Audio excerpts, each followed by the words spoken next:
यह कहानी है हाथी और खरगोश की। एक हरे भरे वन में नदी किनारे हाथियों का एक समूह रहता था, जिसका मुखिया चतुर्दंत नामक हाथी था। वर्षों से वह समूह उस वन में सुखमय जीवन व्यतीत कर रहा था, किंतु एक समय वन अकाल की चपेट में आ गया। नदी का जल सूख गया, वहाँ की हरियाली चली गई और हाथी भूख प्यास से मरने लगे। तभी इस विपत्ति से निकलने की प्रार्थना लिए सभी हाथी अपने मुखिया चतुर्दंत के पास गए और बोले, गजराज, इस अकाल की स्थिति में यदि हम और अधिक इस वन में रहे तो काल का ग्रास बन जाएंगे। यहाँ भूखे प्यास रहना दुष्कर है। कृपा कर किसी अन्य स्थान की खोज करें जहाँ जल स्रोत और हरियाली हो। तभी चतुर्दंत विचार मग्न हो गया। कुछ देर विचार करने के बाद वह बोला, यहाँ से कुछ दूरी पर एक तालाब है जो पूरे वर्ष जल से परिपूर्ण रहता है। हमें वहीं चलना चाहिए। कल प्रातः काल ही हम सब उस तालाब की ओर प्रस्थान करेंगे। तभी अगले ही दिन सभी हाथी उस तालाब की ओर चल पड़े। 5 दिन और 5 रात की यात्रा पूर्ण कर वे सभी हाथी जल से पूर्ण तालाब में पहुंचे। वह तालाब को देखकर हाथियों का समूह बहुत ही प्रसन्न हुए और दिन भर वहां क्रीड़ा करते रहे। संध्या होने पर वे बाहर निकले और वन में चले गए। तालाब के किनारे खरगोश की बस्ती थी, जिसमें उनके असंख्य बिल थे, किंतु हाथियों का उसके बारे में पता नहीं था। अतः वे खरगोश के बिलों को रौंदते हुए निकल गए। खरगोश के बिल तहस नहस हो गए। कई खरगोश घायल हुए और कई मारे गए। हाथियों के जाने के बाद सभी खरगोश एकत्रित हुए और स्वयं पर आए इस संकट के विषय में चर्चा करने लगे। एक खरगोश बोला, हाथियों का समूह प्रतिदिन जल के लिए तालाब में आया करेगा। ऐसे में हमारा यहाँ रहना प्राण घातक हो सकता है। वे हमारे बिलों के साथ हमें भी रौंद देंगे और हम में से कोई भी नहीं बचेगा। हमारा वंश ऐसे धीरे धीरे समाप्त हो जाएगा। जीवन है तो सर्वस्व है। जीवन रक्षा के लिए जो संभव हो हमें वह करना चाहिए। परिस्थिति कहती है कि हमें जीवन रक्षा के लिए तत्काल इस स्थान को छोड़कर अन्यत्र स्थान प्रस्थान करना चाहिए। एक अन्य खरगोश बोला।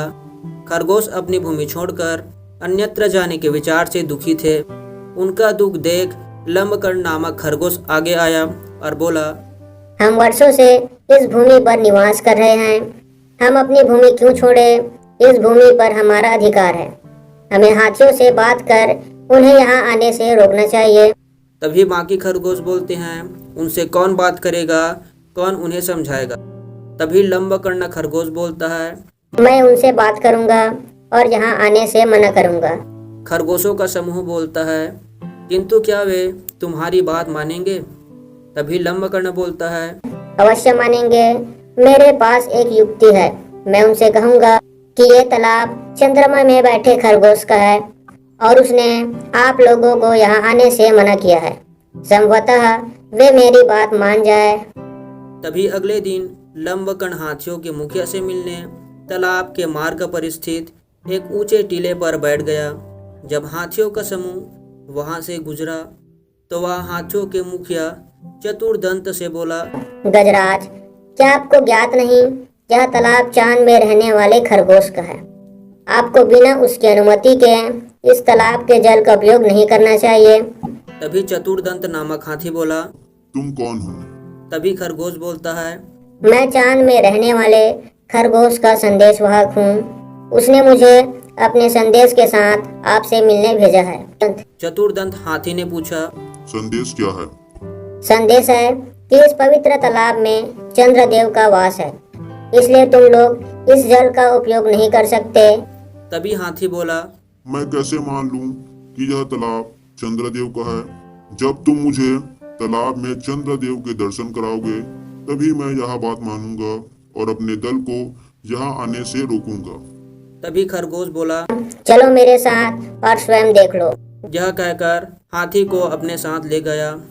तभी उस समय तालाब में चांद की छाया पड़ रही थी। लंबकर्ण चतुर्दंत को वह छाया दिखाते हुए बोला, गजराज, देखो तालाब में चांद का वास है। अब तो मेरी बात मान लो। चांद की छाया को चंद्रदेव समझकर चतुर्दंत हाथी ने उसे प्रणाम किया और वहाँ से लौट गया। उसके बाद उस तालाब में हाथियों का समूह कभी नहीं आया। इस कहानी से हमें सीख मिलती है, बुद्धिमानी से किसी भी समस्या का समाधान किया जा सकता है।